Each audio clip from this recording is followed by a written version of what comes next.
जिन अंधेरों ने मुझे डराने की कोशिश की, जिन अंधेरों ने मुझे डराने की कोशिश की, उन अंधेरों का अंत मैंने खुद को जला के किया है। तो जय हिंद मेरे प्यारे दोस्तों, मैं पवन कुमार सिंह आप लोगों का हार्दिक स्वागत करता हूं प्रिपरेशन विद पवन अर्थात PWP में। तो कैसे हैं दोस्तों, उम्मीद करते हैं आप लोग अच्छे होंगे, मस्त होंगे, जबरदस्त होंगे और अपने पढ़ाई को कंटिन्यू किए होंगे दोस्तों। तो चलिए, जैसा कि आप लोग जानते हैं हम लोग का जो पढ़ाई का कार्यक्रम चल रहा था दोस्तों, उसी को हम लोग आगे बढ़ाते हैं, ठीक ना।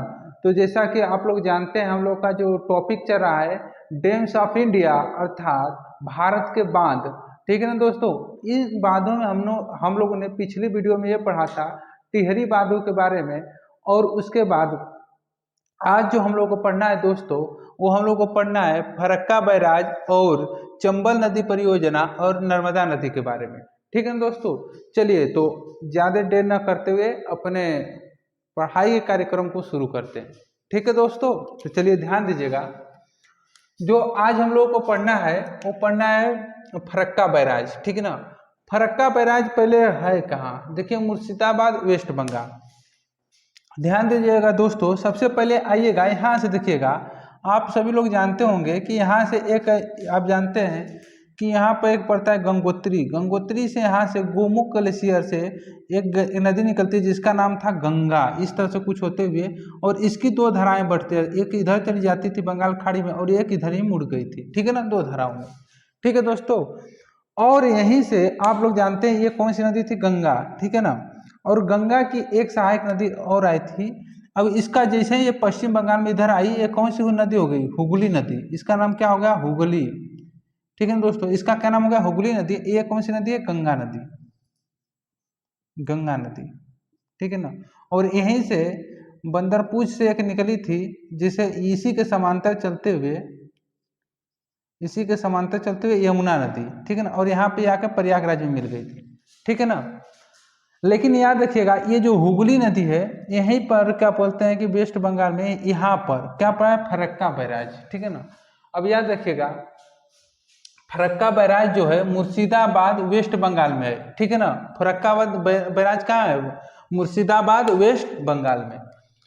किस नदी के तट पर स्थित है, गंगा नदी के तट पर, ठीक है ना। और देखिएगा इसमें 109 गेट हैं, 109 गेटों का निर्माण किया गया है, ठीक है ना दोस्तों। याद रखिएगा 109 गेटों में से 108 जो गेट हैं, इसकी मतलब कि पानी के लिए, इसको कह सकते हैं कि जो हुगली नदी की पानी की तरफ इधर लाने के लिए खोला जाता है।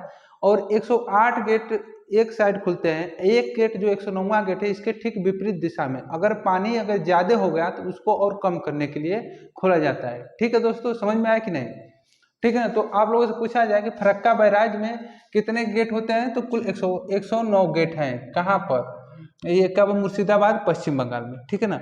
लेकिन बैराज होता क्या है, आप लोगों को दिमाग में विचार होगा कि बैराज सर जी होता क्या है। पहले देखिएगा, बैराज का अर्थ होता है बाबू कि पानी को क्या बोलते हैं कि उसकी धारा को मोड़ना ही क्या कहलाता है, बैराज कहलाता है ना।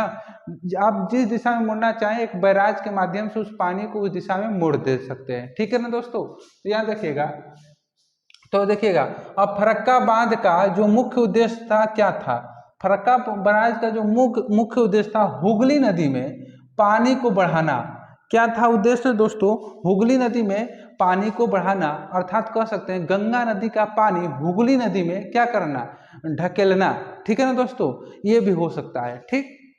तो चलिए ध्यान रखिएगा, इस जो फरक्का बांध था इसका निर्माण कब शुरू हुआ था, तो देखिएगा 1961 में शुरू हुआ था दोस्तों इसका निर्माण, और 1975 में लगभग ये बनकर क्या हो गया, तैयार हो गया, यानी इसका ओपनिंग कर दिया गया, खोल दिया गया था, ठीक है ना दोस्तों, यानी ये चालू हो गया था।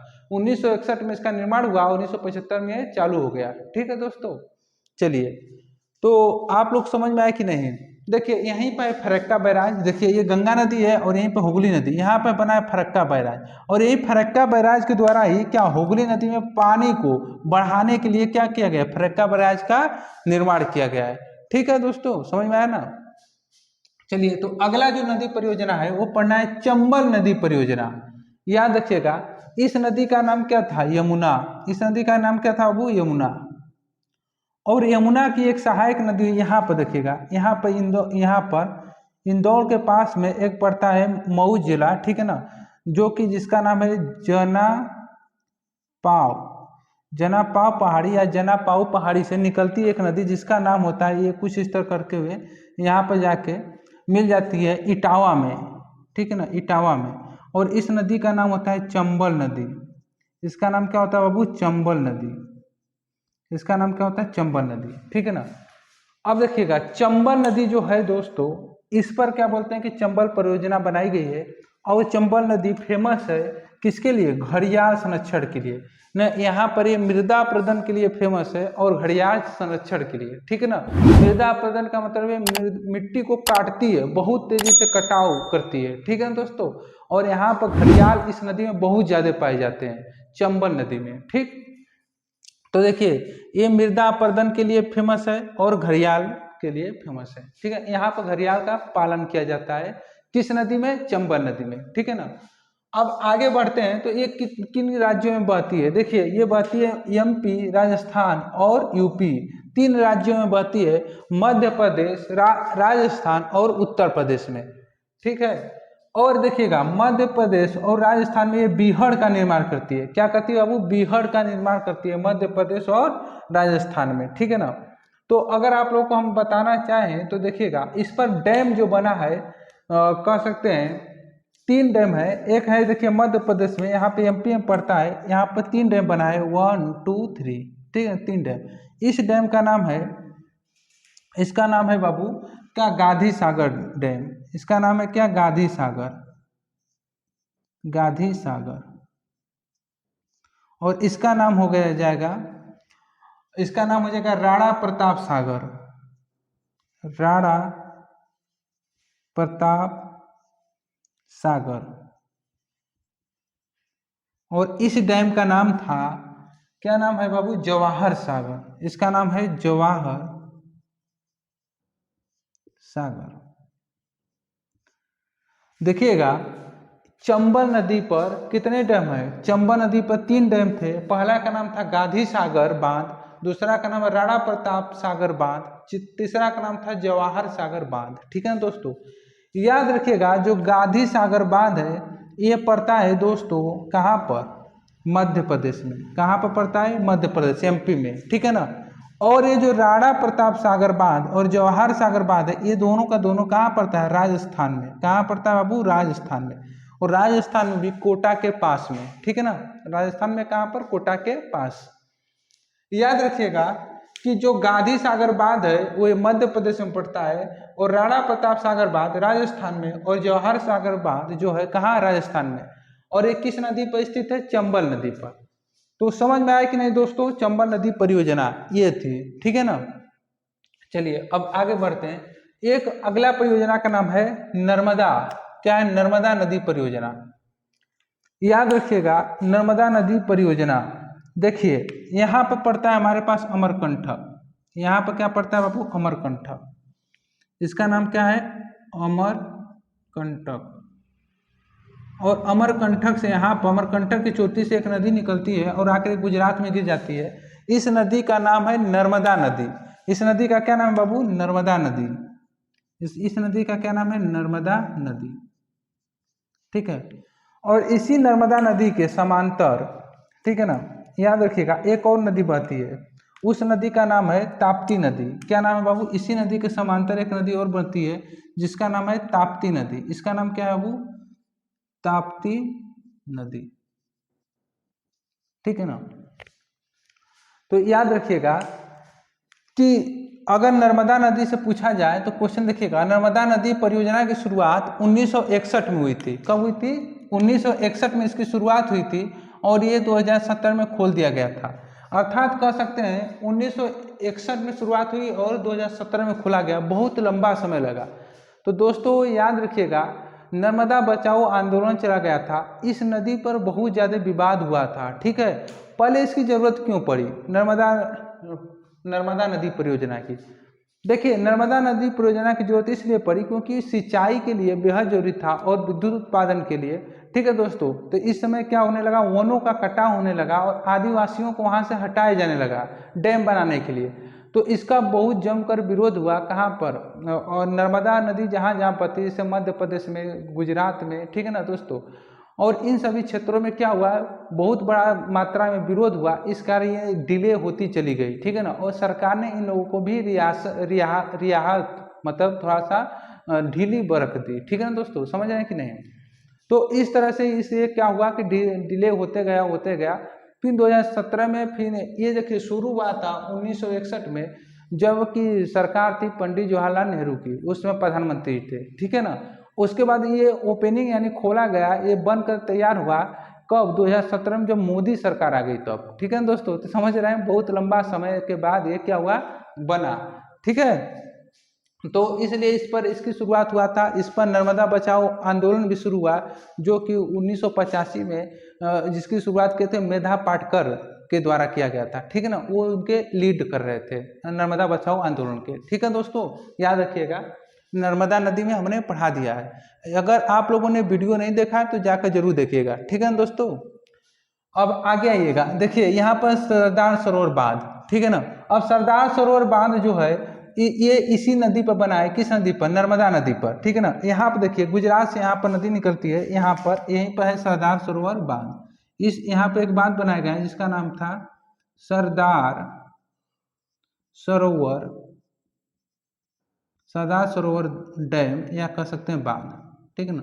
ये सरदार सरोवर बांध जो है कहाँ बनाया गया था, नर्मदा नदी पर, कहाँ पर, गुजरात में, ठीक है ना। तो ये सरदार सरोवर बांध बनाया गया था कहाँ पर बाबू, गुजरात में, कहाँ पे ये है, गुजरात में, ठीक है। इसकी ऊंचाई 136 मीटर है, इसकी ऊंचाई कितनी है, 136 मीटर, ठीक है ना, जो कि भारत का सबसे बड़ा बांध है, भारत का सबसे बड़ा बांध है, ठीक है ना। क्लियर हुआ, इसकी ऊंचाई 136 मीटर है। अब याद रखिएगा कि ये जो सरदार सरोवर बांध है, यहीं पर, इसी बांध पर स्टैच्यू ऑफ यूनिटी अर्थात एकता की मूर्ति बनाई गई है, जो कि सबसे ऊंची मूर्ति है, ठीक है ना दोस्तों, जिसकी ऊंचाई कह सकते हैं लगभग 182 मीटर है, ठीक है ना दोस्तों, कितना है, 182 मीटर। अब याद रखिएगा दोस्तों, ये जो एकता की मूर्ति है, अब स्टैच्यू ऑफ यूनिटी, उसमें प्रतिमा किसकी है बताइएगा, सरदार वल्लभ भाई पटेल का, ठीक है दोस्तों, एकता का प्रतीक उन्हीं को माना जाता है, ठीक है। तो उन्हीं की मूर्ति बनाई गई है जिसकी ऊंचाई है 182 मीटर, ठीक है, क्लियर हुआ।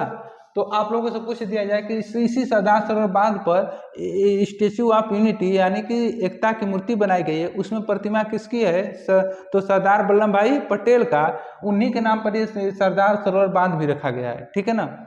और अगर पूछ दिया जाए उनकी ऊंचाई कितनी उस मूर्ति की, तो उसकी मूर्ति की ऊंचाई है, हाइट जो है 182 मीटर है, ठीक है दोस्तों। आगे बढ़िएगा, देखिए भारत का सबसे लंबा बांध है नर्मदा नदी परियोजना, ठीक है। अब याद रखिएगा यहीं पर क्या बोलते हैं, एक दो और पड़ता है, भारगी और इंदिरा सागर बांध, कहाँ पर पड़ता है, नर्मदा नदी पर, देखिए यहाँ पर पड़ता है इंदिरा सागर बांध, इंदिरा सागर बांध, ये कहाँ पर है, मध्य प्रदेश में।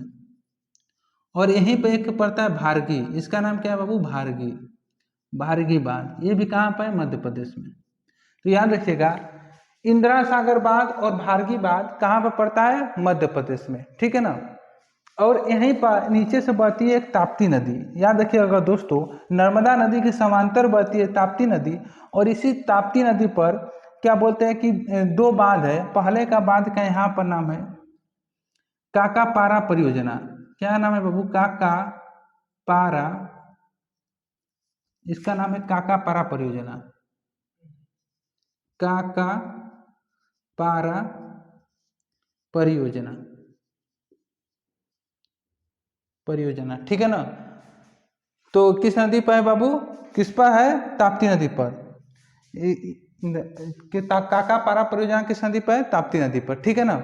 और उसके बाद यहीं पर एक और यहाँ पर परियोजना पड़ती है जिसका नाम है, देखिए इस तरह से देख लीजिए, देखिए यहाँ पर अगर नहीं दिखाई दे रहा है, चलिए तो ध्यान दीजिएगा आप लोग, यहाँ पर जैसे बहती है इस तरह से नर्मदा नदी, ठीक है ना, इसका क्या नाम है, नर्मदा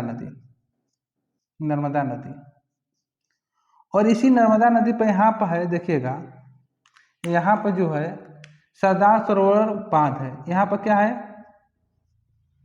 सरदार सरोवर बांध, ठीक है ना। अब इसी के नीचे क्या बोलते हैं कि पड़ता है, इसी के नीचे ताप्ती नदी बहती है, इसी के समांतर, ठीक है ना। इसी के नीचे समांतर कौन सी नदी बहती है? ताप्ती नदी, ठीक है, ताप्ती नदी, ठीक है ना। और इसी ताप्ती नदी पर है एक परियोजना जिसका नाम है काकापारा परियोजना, ठीक है ना, यहीं पर पड़ता है यहाँ पर, जिसका नाम है काकापारा परियोजना। इसका क्या नाम है बाबू? काकापारा परियोजना, ठीक है ना, काकापारा परियोजना, ठीक है ना। दोस्तों समझ में आया ना। तो आप लोगों से पूछा जाए कि ताप्ती नदी पर कौन सा परियोजना है, तो काकापारा परियोजना, ठीक है ना, ताप्ती नदी पर, ठीक। और ऊपर कौन है? सरदार सरोवर बांध, ठीक है दोस्तों। तो उम्मीद करते हैं कि आज के लिए इतना ही रहने देते हैं, ठीक है ना, और फिर मिलेंगे नेक्स्ट वीडियो में। बस यही उम्मीद है दोस्तों कि जो हमने जो पढ़ाया फरक्का बैराज, चंबल नदी परियोजना और नर्मदा नदी परियोजना, ठीक है दोस्तों, अच्छे तरीके से आप लोगों को समझ में आया होगा। तो आज के लिए इतना ही रखते हैं, फिर मिलेंगे नेक्स्ट वीडियो में। धन्यवाद, thank you so much, love you all. बस इसी तरह प्यार एंड सपोर्ट बनाए रखिएगा दोस्तों, धन्यवाद।